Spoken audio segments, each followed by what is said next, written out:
ntabwo ari uburanga cyangwa amashure cyangwa amafaranga cyangwa icyubahiro bigitumye ukiriho. Utwo tuntu impamvu ntuvuze, Imana yo ireba iramutse ibyo ku mashuri ikareba ku mafaranga. Ndatekereza ko ba Bill Gates n'abandi bose tuzi baba Elon Musk, abo ngabo nibo bantu Imana yatoranya yakoresha. Ariko ngiye kubasuza abakunzi ba Niha TV, amahoro y'Imana akomeze kubana namwe. Njyewe nitwa David, njye mugiye kubana muri kiganiro nkanakiyobora. Ariko nanone ku ruhande rwacu kuri kamera za Niha TV dufite umukozi w'Imana tugiye kwakira, numuvuga butumwa, numuhanuzi, ikiruta byose akunda Imana n'abantu. Twagiye tubana mu bihe bitandukanye, mushobora kuba muza ahantu henshi hagiye hatandukanye, ariko uyu munsi twagira amahirwe n'umugisha wo kumwakira hano kuri kamera zacu ku nshuro ya mbere. Uyu munsi rero uyu muntu nakiriye ni umuntu udasanzwe mu buryo bw'umwuka ndetse no mu buryo bw'umubiri. Rero ntabatindeye cyane, reka mwakire, yitwa Innocent. Yes. Nishimiye kukwakira hano iwacu. Ndanezerewe hano rwose, ndishimye cyane muri studio yawe yacu. Abamona byakuvanze, ariko reka tuze kubigaruka mu kanya. Reka tubanze dusenge twiragize Imana itiyore mu kiganiro. N'ubundi turagize tuvuge kabisa, duhabwe umwanya wo kuganira. Ni karibu. Mana, mu izina rya Yesu, uri byiringiro byacu, ntukoze isoni. La syllabus à l'entrée de mandat si abahanda. La bopre enasi la hailo si abohaye de mantre de mondo si aminyandaba. Kubera ko twe tubigiyemo byagenda nabi, ariko uri kumwe natwe byagenda neza. Duciye bugufi ngo ushirwe hejuru. Umuntu wese uzareba iki kiganiro azahemburwe mu mubiri n'ubugingo. Maze ikiruta byose rya juru wateguriye abawe tuzaritashye. Udushyigikire mu izina rya Yesu. Amen. Hanyuma umeze ute? Mbomeze neza. Ni nkibi kibona byakuvanze muri 2026. 2026 rero nyinjiyemo nishimye nezerewe. Koko bajya bavuga ngo the itangiriro ryiza riguhereza iherezo ryiza. So rero the good beginning to make a good ending. Nuvuga ngo n'uburyo umuntu ashobora gutangira ibintu bye neza bikamuhereza iherezo ryiza. So rero uyu mwaka ngutangiye nsa nkaho mfite ibyishimo n'akamwenyu kenshi no guseka cyane mu buryo bukomeye. Bivuze ngo Imana yabanye nawe 2025. Yabanye nanjye myinshi igiye itandukanye. Imana yakoranye nanjye ibintu bidasanzwe. Ndetse n'abantu twasenganye. Imana yakoze ibintu bikomeye, mbese ni mu mashimwe. Muri 2026 rero twayinjiye dushima tunezerewe, kandi hari ibyo yavugiyemo 2026. Ubwo twinjiye mu gihe cyacu. Ubu uri mu gihe cyawe. Ndi mu gihe cyaje. Bavuga ngo cyahazaza ni kirimo. Ndahazaza hanjye. Mparimo rwose. Ubwo hazaza hawe tayari wowe winjiyemo, nta kibazo, uranezerewe, uguwe neza. Ndahazaza hanjye rwose, ndahazaza hanjye. Kandi ndabishimira Imana ko yahanshize. Hari byinshi byari kunsigara na 2025, ariko Imana uri umugabo. Haleluya. Ariko Imana irangije iranyimana inshitsa 2026. Hanyuma rero nanjye ndabona umeze neza cyane, ku saha nziza, ku rukweto rwiza, ishati nziza, ariko nanjye ntago nabyoroheje. Ngiye ndabona rero navuze ngo byagize rwose byanshanze. Karuvate, ishati nziza cyane. Tekeza ko buri gihe mutumi rwose nzanye nakira uko nkubona nambaye niko buri wese. Ese ni revelation wagize, ni yerekwa ryaje ko ugomba guhindura ubundi buryo budasanzwe. Twinjiye 2026 nawe ufite indi ntumbero nshyashya itandukanye. Hari umuntu mwatubwiye kanamibye n'aba bantu badukurikiye ngo nubona umwaka ugiye gupfa nta kintu wigejejeho ngo uzagerageze ngo ryamucuramye.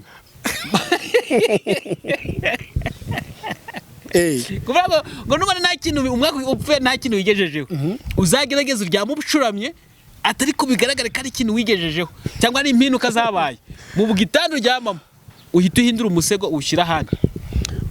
Ndatekereza ibyo ngibyo uvuze ndabyumva, ariko bundi proje umuntu aba afite kenshi ni proje ni nyinshi, haba mu mubiri haba mu mugingo. Uzi ko umuntu ashobora kuvuga ngo uyu mwaka wenda ukavuga ngo muri December 25 ukwa 12 ukavuga ngo ndashaka kuba naretse iyi ngeso yari yarananiye ariko noneho izi nzoga ndazihagaritse ndaziretse iryo ni iterambere mu mwuka ako shayite ikintu cyitwa inzoga baragihagurukiye mwa inzoga bazizamura umusoro buri munsi zigahenda buri munsi none se kankubwire mu mbabariro ndamukoresha akantu manje kubiseguraho buri munsi rero mu buryo bw'umwuka nibwo ndimo kuvuga abapfapfa buri munsi n'abakira bakira buri munsi mu buryo bw'umwuka rero imisoro yazamuka mu bijyanye n'inzoga yatumbagira ikajya hejuru sibyo uko bibiri ivuga ko ubwo bari mu mubiri bo barabyumvira mu mubiri ariko bari mu mwuka barabyumvira mu mwuka bibiri yavuga ngo vino numukobanya inzoga zashkubagana ushukwa nazo ntagira ubwenge rero ikindi cya kabiri bibiri kavuga ngo mu Bagalatiya 5:19 imirimo ya kamere iragaragara ni harimo gusambana gukora ibiteye isoni n'ibyisoni nke gusenga ibishushanyo no kuroga no gusinda no gusambana rero mpamvu mvuze ku businzi nuko biri mu mirimo ya kamere Imana yanga mbene abakora ibyo byose ngo ntibazaraga ubwami bw'Imana rero umuntu uri mwisi sibyo arahirwa kuko nyine ari mu cyerekezo cy'isi sibyo bazamura imisoro arazinywa bazitumbagiza niyo bayishyira kuri 5 mitsingi cyangwa primus bakayishyira ku 10 kuko ari ku isi pe azabona bisi bazimugurira rwose cyane ariho abantu b'Imana kenshi abakristo barokore bazajya bavuga ngo ese kuki abapagani banywa bakabona amafaranga yo kunywa yo gusindira yo kusambanira yo kwiba yo kugambana kubera iki bari iwabo bakuzuza ama etage kubera iki reba nk'ubintu se uri umukirisi barazwe isi barazwe isi rero niyo mpamvu ibyisi bari kubibona badasenze bari mu isi nyine niyo barimo ariko baragirazwe ariko umuntu w'Imana ikintu cyose akibona yasenze nubona utari kubona ikintu cyose ukayibona utasenze uzamenye ngo uri mu nzira njya kurimbuka hanyuma reka ngo baze kino kibazo abantu bankurikiye kino kibazo nibaze kugiti cyo cegeza umutima cyane ariko bagitekereze ngiye kukikubaza ngo utangikigana nta kibazo inose yego umunsi w'umuzuko tugiye mu ijuru yego nidusanga uramutse usanze ibyo twitaga ibyaha bitari ibyaha Bibiri iravuga ngo rero Yesu niwe nzira n'ukuri n'iki n'ubugingo ntawe ujya kwa Data Yesu atagira gute atamujyana bivuze ngo umuntu amarembo ni Kristo unutanyura kuri Yesu nta juru ufite mu yandi magambo Yesu yari amagambo yavuze ibi byose biri muri Bibiliya inzira nyayo iri muri Bibiliya kandi biranditswe byose byanditswe byera biri mu tangiro Abagalatiya 5:19 harimo imirimo ya kamere iragaragara ni yingiye nyine nakubajije niyo mpamvu ritugera mu ijuru ngo tugasanga ibi ngibi bitari ibyaha ibyo twabuje byose twirinze tugasanga bitari icyaha ngibiyese bitari ibyaha buriya twirinze kunywa inzoga abantu twifata nk'icyaha bitari icyaha wenda gusambana abantu twifata nk'icyaha bitari icyaha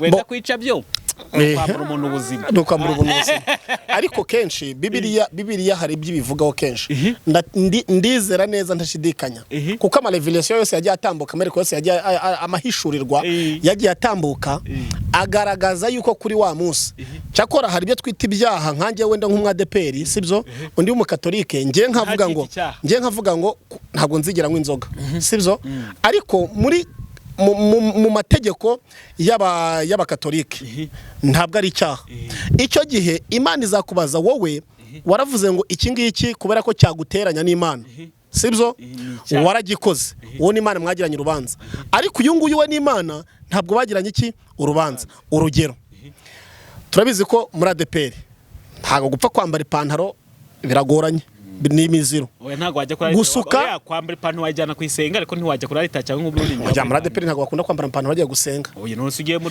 gusuka baremerewe gusuka ntabwo okay reka tuvane urugero rworoshye gusuka ntibyemerewe ariko umukatolike yasuka umuzayoni yasuka byo banarabikora sibyo none se umuntu uzasuka yarabwiye Imana ngo Mana ninkora iki ngiki baravuze ko twe tujya turema ibyaha bitari ibyaha Imana igahita isinya ko kanya nkuko nshobora kuvuga ngo umunsi Imana uzambura mu rusengero isaha ya 2:30 nkagiramo nka 3:00 nzaba nkoze icyaha uzakimbabarire nk'icyaha undi akavuga ngo Mana nimbura mu rusengero 3:30 uzabibare nk'icyaha uwa 3:30 niyageramo ntago Imana izabara icyaha ariko niyaramuka agezemo n'igice Imana izamubara ko yagiranye n'Imana amasezerano akayica egal sins bingana n'icyaha sibyo ubwo undi muntu wavuze ngo 3:30 sibyo ubyumva neza uwavuze 3:30 akajyamo saa 2 nta cyaha afite.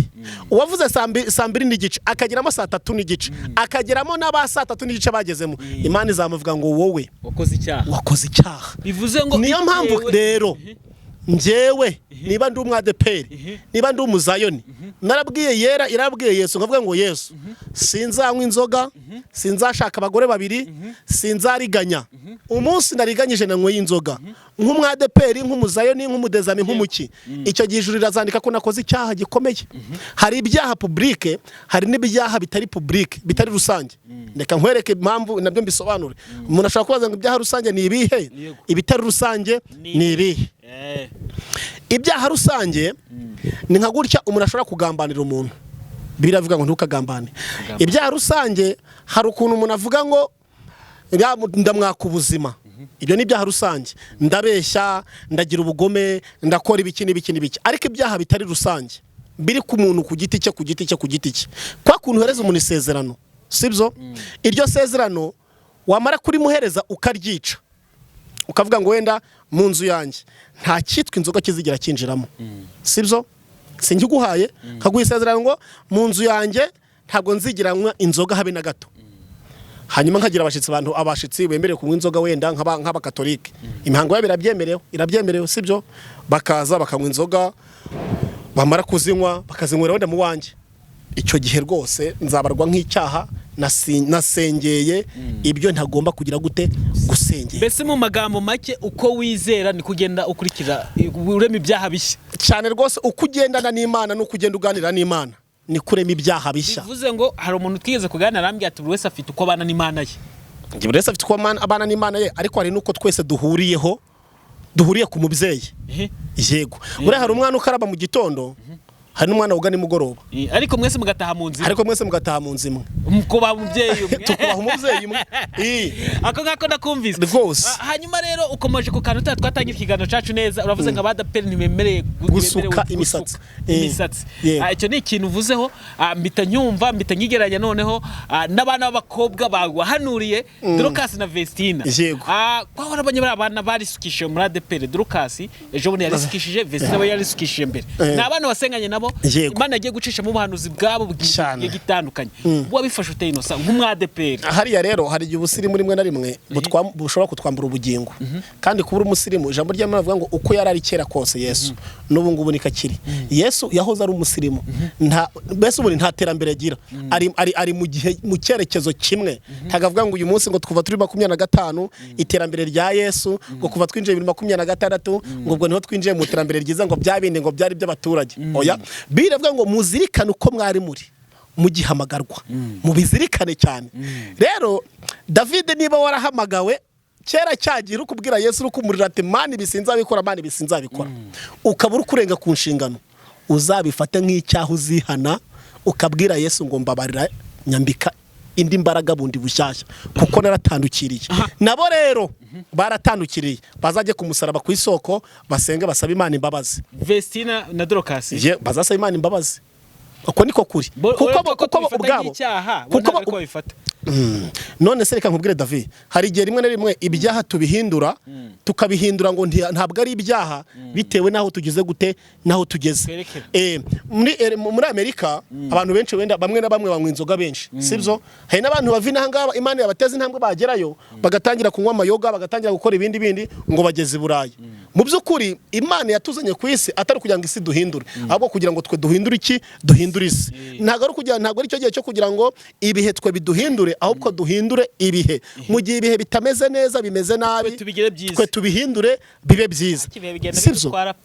Niba ngeze muri Amerika nkagerayo wenda innocent gentleman, ndi aho ngaho ngeze muri Amerika, hari ukuntu bigenze, hari ukuntu Yesu anteje intambwe, ampaye amafaranga. Rero iyo ntazi umuhamagaro wanjye nijandika muri babandi, kandi muri babandi uko bakuze nuko bari bameze. Buri mwana wakuriye mu gipangu n'uwakuriye hanze, imico yabo bitandukanye, kandi ari nuko Imana igira gute igibafata. Nkuko umuntu akora ubutayu bwinshi cyane akarara hanze ari gusenga Imana, ndakavuga ati sinabishobora, ndasengera mu nzu. Ariko bose iyo bahamagaye Data wa twese, bose irumva, iravuga ati nguhaye umugisha wasengeye mu mazi, nayo nguhaye umugisha wasengeye muri saro.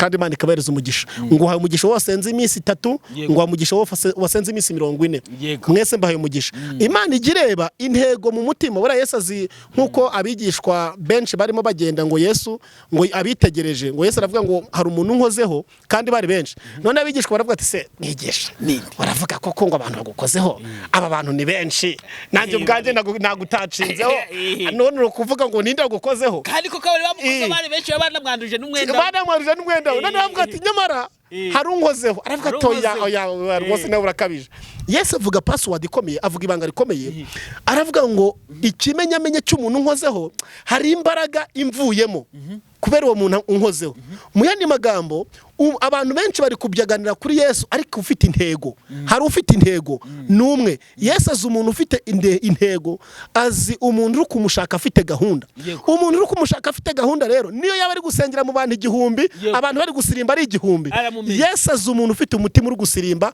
ari gushima Imana bimurimo ashaka kureka ibi ashaka guhinduka bitandukanye n'umuntu uri gusirimba nk'impara kugira ngo yikorere siporo uratuma ko yagenda mu muhanda ngo nta kibuzi mara kuririmba sinzi ako kantu hano kavuye kibuze umva baririmbe cyangwa bibyihorere ngo impara zateguye concert muri stade ngahaza abantu bakeya imba nyine ngo zateguye ngo haza abantu benshi ahubwo ngo umuntu yuriye igiti ngo bitewe no kubiryoherwa n'umuziki ngo arabyina mu giti hejuru yikubita hasi ngo babaje ngo buri wese bamubaza ati nk'umuntu arapfuye ngo ya ngo abajya gushyingura umuntu wabo nta kibuzi mara kuririmba rero nundi nawe urumva different story hari undi muntu wavuze ngo yavuze ngo haje bakeya ngo baravuga se iki gitaramo cyitabiriwe n'abantu bakeya mwareka mugatangira hanyuma bamaze kuhagera maze mbaraza ngo ati nta kibuze mbara kuririmba baza bataza turaririmba turaperforming ariko Innocent twari turi kuri Vestina na Dorcas ubona amakosa Vestina na Dorcas bakoza komeye ari ayahe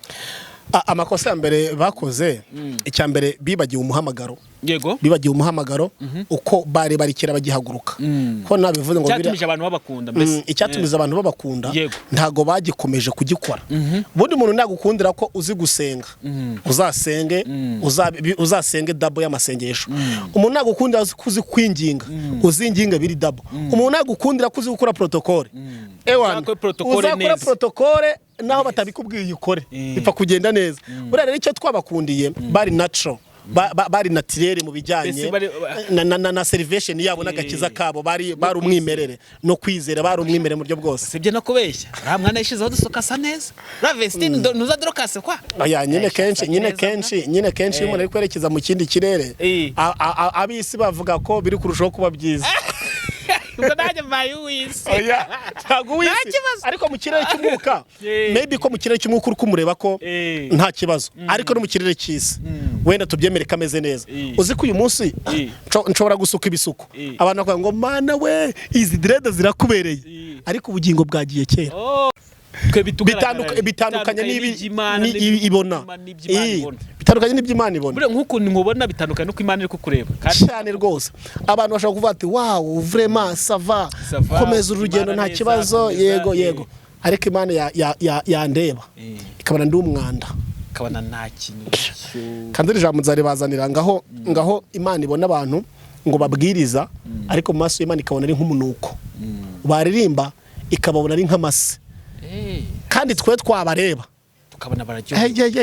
tukabona bararyohewe cyane tukabona nibo bantu ba mbere tukanavuga tubuje ijuru bararifite Imana rero itandukanye nuko twabona kubwiriza tukavuga ati uzabona nijuru kumva ari nkanjye uritanga ari nige tunakorana n'ikiganiro urumva ngomba ngavuga ati shaka mahonga azabona ijuru pe nokuri rero niyo mpamvu kenshi imirimo ya mbere nizahesha ya nyuma agaciro ya nyuma nizahesha ya mbere agaciro kuko bwa mbere ubu ngubu 2026 wenda 230 urumva zawe kihari nzaba 230 ho nzaba nkihari 2023 2030 nzaba nkihari sibyo urumva noneho nshobora gusenga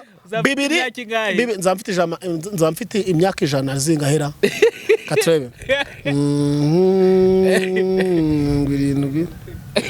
2020 reka twobyemere 2020 na 2023 nzaba mbere zafite imyaka 100 urumva nzamfite imyaka 100 birananiye kubibara muze kudufasha mutubwire muze kudufata murusha mutubwire imyaka noneho icyo nshaka kuvuga sibyo nuko umuntu amaze imyaka 50 ari mu gakiza sibyo hanyuma umwaka 51 akava ku isi ariko akoze ibyaha umwaka umwe tureka n'umwaka ukwezi kumwe imyaka 50 n'amezi 9 urumva mu kwa 12 agataha agapfa yarari mu byaha umva ijuru rihita rimusiba mu gitabo agaragara nk'umuntu utarigeze amenya Imana numva ngo ni segonda rya nyuma ryusi urikozemo icyaha ugiye gupfa cyane ibyabe byose wakoze bitabe ubusa niyo mpamvu hari umuntu avuze ngo tuzahabwa imbunu dutabarutse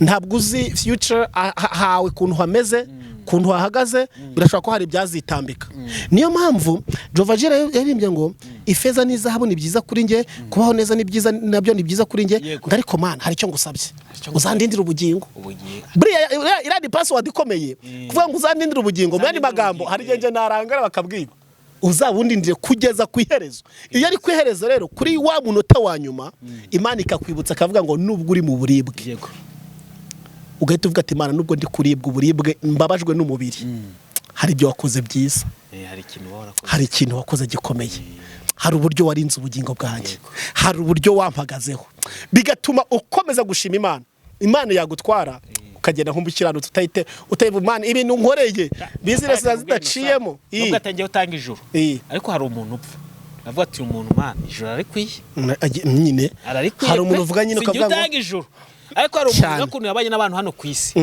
kavuga ati niyo yaba nanjye utanga ijuru n'utwaye yaba yarakoze natwirengagiza nkamuha ijuru Imana rero ntabwo ari gukora ikibazo nta muhigira Imana ntabwo ifite cyubahiro ibintu byose nishiri kuzimu kandi kagira gute igakurayo hanyuma rero reka dutangire ikiganiro cyacu gusa ntekeze ko abantu badukurikiye na Vestine abadukurikiye babashije kumva ubutumwa bwabo Innocent yabageneye ababwiye ko imirimo ya nyuma ari ihesha mbere agaciro bashaka ko barakoze ibintu byinshi tugufashwa n'umunsi twaba turi kubavugaho ari babe maso ahubwo ejo babe maso kuba mbonye yakuzuza arena rimwe akazuza kabiri akazuza gatatu sicyo gisobanuro cy'ubugingo sicyo gisobanuro cy'ijuru kuba mbonye yakuzuza arena rimwe sicyo gisobanuro cy'ubugingo rimwe kabiri gatatu kane gatanu sicyo gisobanuro cy'ijuru si gisobanuro cy'ijuru si gisobanuro cy'ubugingo kandi abantu kugushima cyane ngo ufite uzajya mu ijuru sicyo gisobanuro cy'ijuru siko kubona ijuru nanone kandi kukuvuma cyane bakakuvuma imivumo bashaka yose sicyo gisobanuro cyo kubura ijuru kuko isaha ni isaha amasegonda 30 niyo waba uri umunyabyaha giharwa wabona ubugingo no kuvuga utandemera ibyaha byanjye byose bivuye ku mutima ndabyemera nababaje umwami wanjye nababaje Kristo ndamubabaza cyane byaba ngombwa ukarangura ugahagara ukarangura yemwe bantu mutuye hanaha narabababaje ariko ndasaba imbabazi ijuru rikakamba se nturikakamba ahubwo ukaryurira hanyuma rero reka dutangire ikiganiro cyacu neza mu buryo bw'iyobokamana Innocent uri umuhanuzi uri umuvuga butumwa ndetse wagiye ufasha n'abantu benshi mu bihe bigiye bitandukanye ndetse ku bantu bagiye basengana nawe mu bihe bigiye bitandukanye ku bantu bakize indwara ku bantu kwehinyatsi mu bibazo byagiye bitandukanye n'abantu duhura nabyo mu isi muri rusange iyo wirebye n'impano Imana ko yaragutoranyije wiyumva ute Innocent kuba Imana yaragutoranyije kuba ati wowe umukozi wanjye uri umwana wanjye ariko nanone ongeraho ukore muri company ya Sco ikaguha impano ikomeye nk'iyo ngiyo wifata ute wowe ntabwo ari uburanga cyangwa amashure cyangwa amafaranga cyangwa icyubahiro wigitumye ukiriho utwo tuntu impamvu ntuvuze Imana yo ireba iramutse ibyo ku mashuri ikareba ku mafaranga ndatekereza ko ba Bill Gates n'abandi bose tuzi baba Elon Musk abo ngabo nibo bantu Imana yatoranya yakoresha ariko ngo byahishwa abanyabwenge hari uburyo ndi birivuga ngo abaswa ni kwa kuntu umuntu nyine bavuga ngo babandi bize cyane ariko bakirengagiza iyabahaye kwiga n'ubuzima mu byahishwa abanyabwenge bisobanurira kugira ngo ejo hatagira uwirata uwireta ubwenge bwe yego niyo mpamvu ikimana yantoranyije n'ubu ngubu nanjye ngize mvuge ngo yarebye kuri iki ireba kuri iki naba mbeshye bwe kubwawe ntago uzi ikimana yagendeyeho sinzi icyo yagendeyeho pe gusa icyo nzi cyo nuko yangiriye icyizere wari wicaye ukitekereza ukiyoberwa hari igihe nanjye nitekereza kwisobanura bikananira, kwisobanukirwa uwo uriwe bikakucanga vraiment. Nta muntu wiyoberwa, ariko iyo bigeze impamvu Imana yampamagaye ikavuga ngo kugeza umuvugabutumwa uzajya uhagarara mu bantu bize bakurusha amashuri, uhagarare mu bantu bakuruta, abari hasi yawe, abagize gute, ibyo bintu rwose sinkubeshye, ntaho nshobora kubisobanura. Nuwabimbaza ngo sobanura impamvu, navuga ngo mubaze uwampamagaye, mubaze uwantoranyije.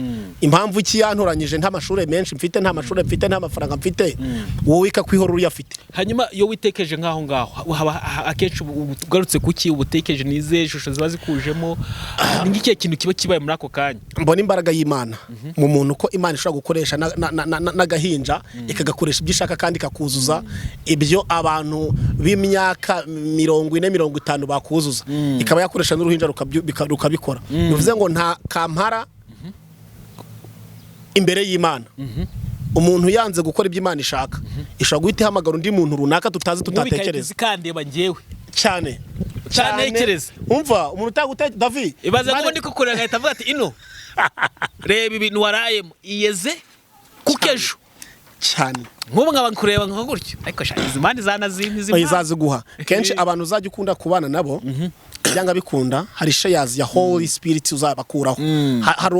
Hari umugabane w'umwuka w'Imana uzajya ubavaho ukakugeraho. Uzi impamvu Elisa yabanye na Eliya, ariko birangira Elisa atwaye umwitero wa Eliya urangije umujyaho. Ngo agakorera n'ibitangaza birenze ibya Elisa wa none akakora ibitangaza birenze ibyo Eliya yagize gute. Ngo n'umurambo wakoze igitangaza, n'umurambo wa Elisa wakoze igitangaza, aho bashyinguye Elisa bajyanyeho umuntu wapfuye, ngo wamugejejeho ahita azuka agenda abakurikiye, abirukankaho, bariruka baratika baravuduka. Ahantu umuntu w'Imana ari yo n'ubutaka Imana irabukoresha bugakora. None se imva ya Yesu ahantu yari iri, imva yonyine Yesu yonyine kuhagera, ahubwo nka umuntu wakubise umusumari Yesu ngamaraso ngo ngamutarukira ngo yamucumise icumu mu rubavu, ngo yari impu ngagize gutya y'amaraso arasimbukira no mu jisho bararebye ngo kaci, ahita avuga ati wano ni umuntu w'Imana, ahita yiruka reka mutabumenyera. Umuntu w'Imana rero n'umwambaro we wonyine wambaye, umuntu w'Imana ariko umwambaro we wonyine kuwambara hari kandi zahita zigucika. Ino wagiye usengana n'abantu benshi bagiye batandukanye, bagwamagaye kuri telefone, abaje kukureba mu rugi wawe, abo wasengeye mu nsengero, aho usengera, aho bagutumiye, n'abantu benshi bagiye batandukanye wasenganye nabo mbese. Ariko ikibazo cyane cyashaka kubaza kicye giti, reka tubaze ko kuri telefone, hari telefone wigeze kwakira wumva guteye ubwoba umuntu amaze kukwibwira? Oya, ntabwo banagira kubera ko ukumva nyine urikanze, ukumva nawe uratunguka. Nagira ubwoba ari njyewe, kuko kenshi iyo umuntu akora ibye hari igihe rimwe na rimwe yagira ubwoba. Ariko iyo umuntu afite uwamuhamagaye, buriya wagira ubwoba. Urugero, Perezida wa Repubulika aguhaye ububasha, sibyo? Umuntu akaguhamagara ati rero mfite ideni rikomeye riremereye, kandi ufite ububasha. Wowe Perezida wacu yaguha ububasha bwo gukuraho ayo madeni abantu. Niwishura umuntu ideni ubishaka rwose ukambwira nje nta kintu nzakwima, sibyo? Mu gihe tubanye neza nta kintu nzakwima, uzampamagara uwo ari we wese nzabigukorera. David, wagira ubwoba umuntu yaguhamagara akavuga ati rero inzu yanjye yahirimye, inzu yanjye yahirimye, wagira ubwoba? Ako wagira ubwoba mutabanye neza. Yesu mu ijuru inama yarateranye, ariko nino uzajya hara mu isi gucunga bari abantu banjye ko mbona bananiranye. Imana ikabaza umwamarayika tuzajya reka Yesu abantu bakahita mwereka video yose izabera ku isi. Akaba terasi najyayo, babaza uwa kabiri terasi najya, bageze kuri Yesu avuga ati nge nzihangana, arangije amanuka umutipe ageze ku isi. Ibyo yabaye byose byarabaye, ariko ndagishaka kuvuga ahantu hamwe. Wegeye gusenga ngahantu ngagezeyo ngareba filime yose kundi ihagaze, avuga ati ariko mwambi umutima urakuze, ariko umubiri ukwanga, niba bishoboka igikombe cy'indenzi. Kandi na mbere yo kuza ubujye muri bamanje kumweka filime y'ukuntu bizagenda hasi, ko bizagenda. Ageze ahantu agira iki yari Imana. Uremera yuko Yesu ari Imana, ndabyemera yigize umuntu ni ukuvuga ngo rero we yarebye ibigiye kuzaba ku isi yambara ishusho y'umubiri sibyo yambaye ishusho y'umubiri abona kuntu azakubitwa n'uburibwe azagira uko buzabungana kuko we afite igipimo gipima uburibwe kuntu buzabungana noneho ushobora gusanga yarapimye upime uburibwe akabona ko uko buzabungana buzabumurenza ubushobozi hakaba hari support azahabwa niyo mpamvu yavuze ngo umubiri urakunze ari gusenga ari Getsemane umutima urakunze ariko umubiri ugize gute urabyanga uzi impamvu marayika w'umwami Imana ngo yohereje mwuka w'Imana akamwongerera imbaraga ni nk'ikinya hafa nayo nshatse kubaza wenda nk'umuntu akagwambaga kuri telefone yakwibwira nubwo utagira ubwoba akavuga ati ariko Mana ndinde guhamagarwa n'uyu muntu hari igihe mvuga ngo ubwanjye ntibyashoboka ariko ungiriye imbabazi Mana ungiriye imbabazi uyu muntu bigakunda nagushima ako karo niko ndashaka ungiriye imbabazi uyu muntu bigakunda nagushima kubw'imbabazi zawe wanyemerera bigakunda yego rwose ntabwo iyo yamaze kunyemerera nkafata we ikambwira ngo genda nkegera Imana nkasenga nkiherera mu nzu wanjye cyangwa se nkajya ku musozi cyangwa se nkajya hehe nkareba ahantu nihugika nkajya nkasenga ikanyemerera ndamuga ngo ntugire ikibazo ibi ngibi uri kubona byamaze kurangira ahubwo tuza ariko akagira ubwoba avuga ati tuza byamaze kurangira kandi no kuri hari ibihamya igitondo kimwe nigeze bivuga nzazana abantu twagiranye ibihe byiza babonye imbaraga y'Imana babona ukuboko kw'Imana babona gutabarwa kw'Imana babona Imana ihindura ibihe babona Imana yegezayo babona Imana ishigikira rero ibyo ngibyo byo rwose pe cenza abanyabyaha n'abatizera n'abantu babazi ko bafitanye n'Imana urubanza igihe cyose uzaba udafitanye n'Imana urubanza igihe cyose uzaba wihana ugacira bugufi y'Uwiteka nta bindi bibazo mufitanye ntuzagira ubwoba Abafilisitiya bose Uwiteka azabakugabiza bura Dawidi ntabwo yatsinze Abafilisitiya kubera ko yari afite imbaraga oya ahubwo yishe Goliyati kubera ko yemereye Imana ikagendana nawe iyo wemereye Imana ko mugendana rero Goliyati niyo yabaremereye gute uramunesha cyane ukarambika hasi ukikomereza mu bantu basenganye nabo ibibazo byabo byagiye bikemuka mu buryo bungana gute Imana igukoresheje hari abo byahitaga bikemuka nabo byasaga nkaho bitinzeho kuko nta bantu bose uzarebe n'abantu bigiye mu ishuri rimwe ntabwo bose bimukira rimwe nango batsindire rimwe ubwo ravuga ngo byose bigose n'ubumana nibwo bumana bwawe niko nabivuga wenda nibwo bumana bwayo kuvuga ngo byatinda ngo birihuse ngo uragize gute nibwo bumana bwayo gusa ntabwo umuntu wese wasenze agasenga neza akizera ubumana bw'Imana nyine bumugira bugakora ibyo byakagombye gukora kandi va byihuse wagiye uhanura abantu benshi nta muntu urahanura akakubwira ati byaranze hari igihe ushobora guhanura umuntu wenda bimwe bikanga ariko akakubwira ngo nubwo wenda gucuruza byanze sibyo gucuruza byanze ariko bya bindi wambwiye ko hari ibyaha ngiye kureka burundu narabiretse rero Imana ikabona ko byose yari igiye kubimuhera rimwe ariko igahita igenda ikabanza gukuraho ibyaha kugira ngo atazacuruza bya byaha bikamutera gusohoka muri ubwo bucuruzi bwe ubwo rero kenshi hari igihe umuntu mubwira ngo agiye gucuruza cyangwa se agiye kubyara ariko hakaba hari ingeso hari password imbi yatumye atinjira mu mugisha we password bisakwiye nkabanza yireko yego Imana ikamwambika imbaraga kugira ngo areke icyo kintu cyamugose kijya kiri blocked ku migisha ye yamara kukireka akavuga ati rwose ndashima Imana rwose iki ngiki cyo cyari cyarandemereye nubwo bitakunze ariko ibi narabiretse ndumva mfite amahoro wajya kubona uko naguwe neza nanjye nkumva nguwe neza wajya kubona ukumva nyuma wajya kumva mu gihe runaka ngo bya bindi twasengeraga burya uzi ko Imana yabanje kunkuraho bya bindi kugira ngo nakire ibi ngibi Imana ishimwe cyane bivuze ngo kugira ngo Imana igire iki kintu gukorera hari bimwe ubusabwa kureka kagira ibindi wakira hari ibyo usabwa kureka kagira ibindi wakira cyane iyo Imana ikubwiye ngo wenda utari gusenga neza yakubwira ngo nzakubakira ama etage wenda ubugingo bwo nyine yarabukwemereye nzaguha ama etage nzaguha ubuzima bwiza Imana ikareba ko ushobora kuzagira etage ariko uri mu mico mibi bikazatuma etage bayiteza cyamunara cyangwa se kagenda hagiye Imana ihita izika kwinjiramo neza ikabanza kuguca ku gakungu uko byagenze kaguca ku businzi n'ubuhehese aho ufite ubuhehese kabanza kubugucaho bwose pe kandi bigucaho uri guteseka udafite amafaranga uri guteseka uri guca mu buzima bubi nyuma bamara kurangira umaze kumanika amaboko ukabona ijuru rirakwibutse. Hanyuma hano hari abantu badukurikiye benshi bagiye batandukanye bari mu bihugu bigiye bitandukanye, hari hano mu Rwanda ndetse no hanze y'u Rwanda.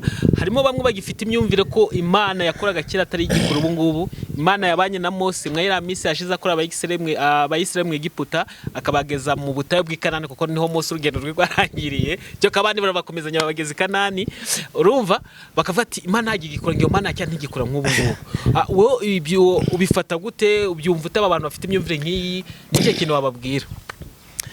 Icyo nabwira umuntu uvuga ngo Imana ya kera ntago ari yo y'ubu ngubu, uwo muntu aribeshya nta nubwo azi icyerekezo arimo. Abahanuzi Imana yakoreshaga kera ngo sibo bubu, uwo muntu aribeshya cyane no kuvuga ngo Imana navuga ngo nta terambere igira. Imana nta terambere igira na rimwe, nta terambere igira. Imana ihora iri bwa buryo nyine buri special iyo yawe bwayo yihariye. Ese iterambere umuntu avuze ngo iterambere ni ikize? Iterambere ni kwa kuntu umuntu avuga ngo hari urwego rumwe narindiho ngeze mu rundi, mvuye muri rumwe ngeze mu rundi, mu buryo wenda bw'imicururize, mu buryo bw'imyigire, mu buryo bw'ubuzima tape runaka. Rero Imana yo ihora iri standard imwe gusa ahantu hamwe kuko ibintu byose biruzuye. Ariko niyo mpamvu na Yesu atahinduye ikanzu. Yahinduye ikanzu y'iki? Ahinduye ikanzu y'iki? No mpamvu mutipe bangana umugabo witwa Petero ngo yigeze kureba Yesu avuga ati ariko ubundi uyu mugabo dukurikiye yambara inkweto imwe akambara ikanzu imwe yadusezeranyije ko tuzabona ibyiza nk'ama etaje adusezeranya kadahindura ikanzu koko uyu mutipe natwiyemeraho tuzamukora iki? Kenshi umuntu arebeye mu mubiri nk'ubu ngubu umuntu uri wibereye muri Australia, uri muri Belgique, uri muri Canada, uri muri Amerika, ndanabasuhuje bari muri France n'abari muri Hollande. Kenshi hari igihe umuntu ashobora kuvuga ngo akandebera mu kirere cy'umubiri akavuga ati si umutipe namwizera ngatsengera ndamburira ikiganza na mfite amafaranga yanjye ndakomeye narize uyu muntu koko urabona uyu muntu byakunda byavamo. Kenshi abantu bareberaga Yesu mu mubiri babonaga ko nta gaciro afite, ariko barebera mu mwuka bakabona ko ahubwo azabageza. Ariko tinya umuntu kugira ngo abatipe bari aho ngaho bareberaga mu mwuka bari bangahe? Bari bake. Ariko hari igihe bagira gutya banyanyezaga nk'uyu Petero yaranyanyezaga. Reka nkubwire Petero ubwo dutanu twa Petero niba yaranyenyezaga nanjye ndakubwira dutanga tubiri tugaragaza ko yanyenyezaga. Reka nkwereka akambere. Yego akambere Petero yakoze. Petero mwagiye ahantu niba yanyenyezaga mwagiye ahantu nangije arababwira ngo Yesu arangije arababwira ati umva sha tumwikorera amabuye. Niba yanyenyezaga uraza kumbwira tumwikorera amabuye. Petero arebe akaba mutipe oro tuvunisha tukamuka nta kindi aduha avuga ngo twikorera amabuye ngo abandi bo bagenda bikwa amabuye bashoboye. Petero arangije avuga ati hagiye ndimeze nk'abarafu agenda turagwa akabuye gatoya aragenda bageze imbere Yesu ahita ababwira ati umva yamawe nahinduka imigati muri Petero asanga afite akantu gato nikamuhagije. Wese barakomeza wese ngagenda ati mwikore birabiti ngo Petero ngenda rero ati munkorere mwese ururuti mwese murunkorere bageze imbere gatoya Yesu afata umujugunya arahe ati umugabo uwo munanyenyezaga hafi aho ngaho ako nakambere ngo bwiye nakandi ngubiya kandi ako kambere ngumute gasubiza Petero biriya byamubagaho yabaga arimo kwiga niba ubwa mbere bihindutse imigati bakarya, ubwa kabiri ntibihinduka imigati bakajugunya. Hariya isomo yakuyemo ni ryo kuvuga ngo reka nkore ikiri mu mutima wanjye nta muntu ndebeyeho. Buriya ikiri mu mutima wanjye icyo ndi bukore nikitambera cyiza kirambera kibi. Kenshi ikintu umuntu akoze kivuye ku mutima gihinduka cyiza. Kenshi ikintu umuntu akoze kivuye ku mutima niryo somo riri gutanga aho ngaho, niryo somo riri gutangwa ku mutima aho ngaho gihinduka cyiza. Igihe cyose uzahereza umuntu bikuvuye ku mutima uzabona umugisha, ariko igihe cyose uzahereza umuntu kugira ngo umwikureho bizahinduka umuvumo kandi byawe byagiye. Yego niyo mpamvu kenshi Petero nawe byageze nyuma hari aho byageze barabaza ngo mbese ngo mwe mu rukumbana ndirinde, abaza bigishwa ngo mbese mwe mu rukumbana ndirinde, bamwe nguri Eliya abandi nguri intumwa abandi nguri umuhanuzi abandi nguri iki. Petero avuga ati umwana w'Imana avuga ko gaho Yesu arangije avuga ngo Petero si wowe ubivuze ahubwo ni umwuka w'Imana muri wowe ubiguhisha. Ariko ikigaragara cyo Petero na Yuda bari abasitari mwaratsinda bari abasitari. Bibiliya avuga ngo Yuda yarashinzwe kontability yarashinzwe kubika amafaranga. Ikindi cya kabiri Yuda ngo yarasengaga yarafite impano yo kwirukana abadayimoni. Uyu mugabo bita Yuda uzasome yarafite impano yo kwirukana iki abadayimoni. Ariko reka nkubwire nibe mpamvu twavuze ngo hari igihe itangiriro ribi riguhereza iherezo ribi cyangwa se itangiriro ryiza rikaguhereza iherezo ryiza. Uyu Yuda yaza kwihana mwuka w'Imana, buriya igihe umuntu agira mwuka w'Imana ariko akamunini. Hari abantu bavuga ngo hari Petero na Yuda. Abantu reka tugiye dukomeza ku kibazo cya nyuma tujya ku musozo kuko nsigaje kubaza nk'ikibazo kimwe. Abantu bavuga ngo hari Petero wihakanye Yesu yanko kimaze kubika. Sibye ko abantu bamwe bajya babaza ngo tubwiye ne warasomye Bibiliya nyirango ko yabitse ryari yabikiye hehe baza ibyo bibazo yari yandi. Ariko ibyo si nibibaza abantu bashaka kutubaza nyine byo kutugora. Nari Petero wahekanye Yesu na Yuda wagambanye. Jewe ningaruka ro nzabigusubiza. Ngo ninde wakoze icyakiremereye? Ari Yuda wahekanye Yesu ari Petero wihakanye Yesu na Yuda wagambane Yesu. Urebye mu buri wese kunage yagiye akora muri bose bakoze ibyaha. Aho agaciro kagaragaye muri byo n'umuntu wihannye kuko bose bakoze ibyaha. Umuntu wakanye Yesu n'uwamugambaniye bose bakoze ibyaha. Ahuko uwagize ubwenge nyine byari twavuze ngo umwuka w'Imana ukuntu umuntu asenga, urumva agasenga ariko adafite umwuka w'Imana adafite kubaza neza amaherezo y'urugendo ukabanye n'Imana, sibyo? Hari abantu bahita bavuga ngo umva uru rusengero kuba bari kundeba nabi, bari kumbwira nabi, nduvuyemo ndagiye musigara n'urusengero rwanyu. Akimara kuvuga ngo ruvuyemo akaba akoze impanuka, akaba arapfuye tayari abuze ubugingo. Ni kimwe na wundi rero uvuga ati rwose muntu ukamutantuka kama mbaya ndi kumwe nawe ngomba kuruwamo umurongo wa kabiri singomba kuhagamira kana David kankubwirira ijambo aho kugira ngo mvane mu murimo w'Imana umbambaza umvanemo nakubambaza ukavamo nkagumamo. I'm telling you sidi ukubeshya aho kugira ngo mvane mu murimo w'Imana umvane mu njugunyu mvane shana kubambaza ukavamo rwose. Hanyuma reka nkubaza akabazo kanyuma ntawo wamvana ku Mana. Reka nkubaza akabazo kanyuma tukugana ku musozo. Turaza kugusana n'iminota nk'ibiri cyangwa umwe uduhera impana abantu bose baraba badukurikiye hano kuri TV yacu.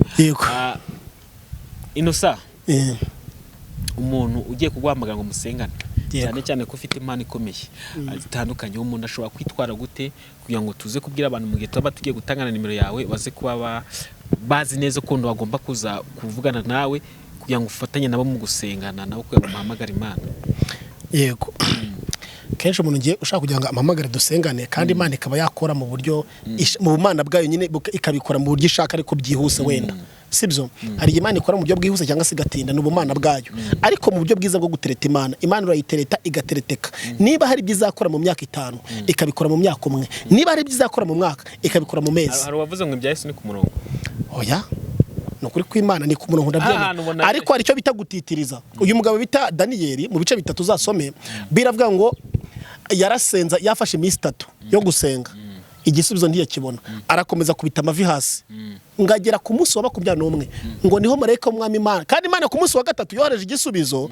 Abamedi n'abaperesi bo mu kirere batangira marayika uzanye igisubizo, ngo noneho bararwana ibisubizo nyine abamedi no mu kirere barabitangira ntibyamanuka. Ngo ariko Daniyeli akomeza gusenga Imana, ngakomeje gusenga Imana, ngo mu ijuru Imana ikomeza kumva Daniyeli agisaba, kandi ibisubizo Imana yagize gute yarabyohereje. Ngiyohereza marayika Mikali ushinzwe intambara, aravuga ati manuka urebe genda urebe Daniyeli. Naramusubije ariko aracyansaba nk'ibyo byabe. Niyo mpamvu umuntu ufite icyifuzo niba ari cyo kubyara, niba ari cyo gucuruza, ntahindure kubera ko byanze gusora, ntahindure, nakomeza hamagara Imana izazi musubize. Ngo no yohereje marayika Mikali ngisanga ba marayika barabafashe mu kirere, abamedi n'abaperesi ba marayika bari kurwana bari kuguruka. Marayika ushinzwe intambara rero ni rimwe gusa ahita amanuka ko nukunyuzaho ahita mwaka bya bisubizo, ahita munesha, aramanuka bihereza nde Daniyeli. Iyo Daniyeli rero yigendera ntabwo ari kubibona. Niyo mpamvu abantu bari kuva mu masezerano ngo Imana yanyemereye umugabo none yaramunyimye izamwiguma, yaramwohereje. Ariko abamedi n'abaperesi bo mu kirere bafashe igisubizo cyawe baragisigarana. Rero iyo bagisigaranye ugahita wibera aho ngaho kenshi birangira gutyo. ugasanga umuntu arishingiye, ugasanga umuntu agize ubuzima bubi, ari umukobwa ashatse habi, ari umusore ashatse nabi, ari uwo gucuruza agacuruza mu buryo bubi. Kubera iki? Mu mwanya wo kwinginga Imana ngo imuhereze blessing ze azifate, yacitse intege bivamo arigendera. Umuntu rero ampamagaye ngewe ngo ni musengere, system ya mbere namubwira ni ukuri kw'Imana. Namubwira ati rero ikintu cya mbere, manzi umenye neza, ubeshuwa neza ko mu mutima wowe ni Imana. Nushaka uba ufite ibyaha byuzuye nk'umusenyi wo ku nyanja, umanze wihana umenye ko nawe wowe ni Imana mubanye neza. Hari umuntu wihana n'umuntu uguhamagara ngo musengane ashaka kugira ngo wenda ngo umubwire ngo ashake, cyangwa se ngo wenda abone visa, cyangwa se wenda ngo abone umugabo, abone umugore, abone ubucuruzi, abone amashure, abone ibyangombwa, ariko nta gahunda yo kwihana afite. Ibyo rero bishobora no gutinda, akazarinda apfa nangase akanavuga ati iby'Imana ni ukubeshya. Ariko umuntu wamanje kwiyambura ubushwambagara mu mutima, akambara ikiyambura umwambaro mubi, narinda umusinzi, narinda umusambanyi, ndi mugasuzuguro, ndi umwibanyi, ndahimba iminyoma, ndadiba, ndabeshya, ngira gute. Imana imbabariye. Iyi Imana ibonye ko ku mutima wawe harimo guca bugufi no kwihana neza, sha umpamagaye ni ugukozaho. Imana igiye ibikora ku bw'imbabazi. Ni ukuvuga ngo direct umuntu yaguhamagaye Imana ihita ibikora. Hari no tuvuga ngo none se twe tutari gusubizwa turi abanyabyaha tuba twihannye, sibyo? Ariko gukozaho kumvuga ni kwa kuntu Imana ihita ivuga ati nakwishimira, ati akira igisubizo cyawe. Wenda igigoye kuwa mbere ukagifata kuwa kabiri, ikigoye kuwa kabiri ukagifata kuwa kane, cyangwa kuwa gatanu, gutyo. Mu Mana bwayo nta wamenya Imana bwayo uko bukora, ariko iyo umuntu yihannye neza hari nabikenyuruza ikagukenyeza. Mu yandi magambo hari ibyo abantu baba bafite igahita ibibaka, igahita ibiguhereza, ikabakora mu kazi kakujyanamo. Yes, aho uzasanga umuntu izamuhagurutsa muri ofisi ikicaza mu ndi, nkaza nkayicamo nk'uko nicaye. Murabona nabere mw'abantu mwe. Hanyuma rero turi kugana ku musozo w'ikiganiro cyacu, ariko nano ntago twari kumukozi w'Imana agenda ataduhaye impano y'umwaka mushya.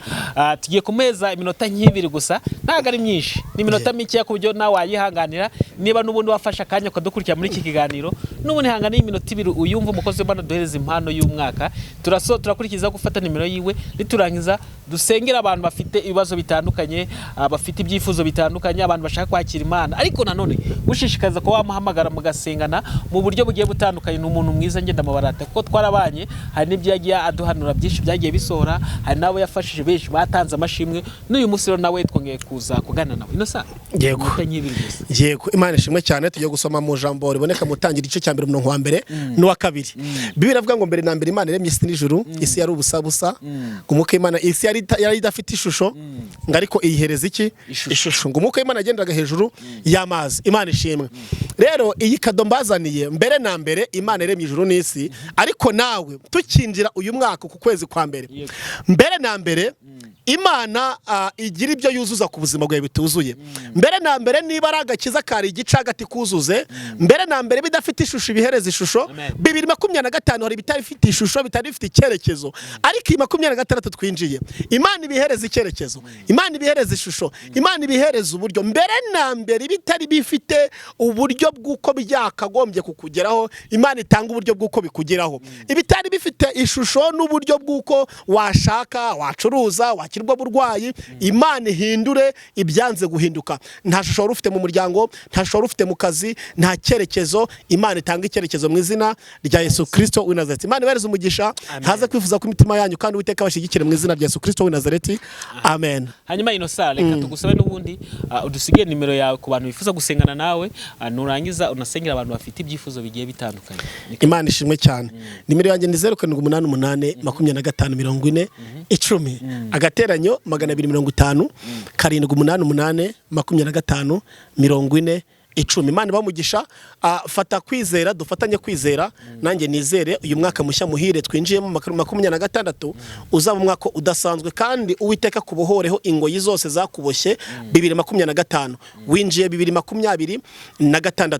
Nkuko ijambo ry'Imana rivuga muri Yesaya 43:18 havuga ngo ibyakera ntimubyibuke kandi byashize mwe kubyitaho. Ngiye gukora ikintu gisha, uko kigiye kwaduka ntimuzakibona, ko ntembesha imigizi mu butayu, nkashira inzira mu kidaturwa. Rero Imana ikora ikintu gisha 2026 2026 twinjiye. Imana ikora igisha mu muryango, Imana ikora igisha ku buzima bwawe, Imana ikora igisha mu torero, Imana ikora igisha mu mibereho yawe, Imana ikora igisha mu bucuruzi, Imana ikora igisha ku mubiri wawe, Imana ikora igisha mu muryango wawe, kugira ngo izina ry'Imana rikomeze guhabwa icyubahiro. Kandi kigiye kwaduka, abantu bose bazakimenya, abagukunda bazakimenya, n'abagushidikanya bazakimenya, bazabona ko ari Uwiteka Imana nyine ingabo yakoze iby'imbaraga. Imana ishimwe cyane. Wikwita kuba guca intege, wikwita kuba ngo ntibizashoboka, ngo ntibizakunda. Iravuze ngo mbabwire ngo akira ikintu gishya 2026. Nanjye nakire, David wakire, bakameramani bakire mu izina rya Yesu. Kwizera rero, fata ikiganza cyawe ugishyire kuri screen udukurikiranye, hanyuma wizere. Ese wizerere ku kintu runaka ushaka ko Imana igukorera 2026. Imana iguhereza umugisha ko hari icyo utekereje ugiye ushize imbere y'Imana, 1 2 3, Imana iguha umugisha. Natwe twabyizeye, hari ibyo dushize imbere y'Imana. Imana igiye kubikora vuba cyane, tuzagaruka dufite amashimwe. Imana ihimbazwe. Reka dusenga Imana. Mana mu izina rya Yesu. Talasile bo sila hai le mantre demanda sila bahai lo ahai lo shiba. Tre enemando saibini hai le saimini handaba. Tre de basi archi andobe elava. Telas le bo nemande si ado. Re enemande la si hai le hai lo mashaibe nemando saiba. Tre demando be lando saibe le shaiba. Ila saima shaibe le saila hai lo membla ando hiya shaibe. Pre enersi labo honi manda si abini mahanda. Mu izina rya Yesu turabyizeye mwami. Utanze akazi, utanze urubyaro, utanze gushaka, utanze ubuzima buzima, utanze icyerekezo kizima, kandi ushimwe mwami wanjye. Telabosi edrar. Ku muntu wese wizeye ushimwe yuko wo kuba kumwubakiye, abo gukira ibibyimba mu nda bikize, abo kwishura amadeni yishyuye, abo kugira ngo business uzure business uzizuye, abo haye icyerekezo, abo haye ibyangombwa, abo haye ubuzima bwiza, abo wubakiye, abo haye amashure, abo haye kwishima, abo bakingo za mu rugo bitari bimeze neza. Urakoze ko ubikoze. Uyu mwanya dusenge urakoze ko ubikoze, kandi urakoze ko umuntu wese urambuye ikiganza ukirambuyemo amashimwe nawe. Ngaho urakoze, turishimye. Hereza umugisha kandi ukomeza kugira neza, ni mu izina rya Yesu Kristo Nazareti. Amen. Imana ihimbazwe. Imana iguha umugisha. Imana ishimwe cyane kandi Imana ihabwe icyubahiro. Mukomeze mukore subscribe hano iwacu ngo tuje tubagezeho ibiganiro ku gihe, namwe mubone ku gihe, kandi tuwe n'umuryango mugari. Imana y'amahoro ikomeze barinde, kandi mbifurije umwaka mushya muhire wa 2026 muzawusoze neza, mubonemo ibyiza byose mwifuza.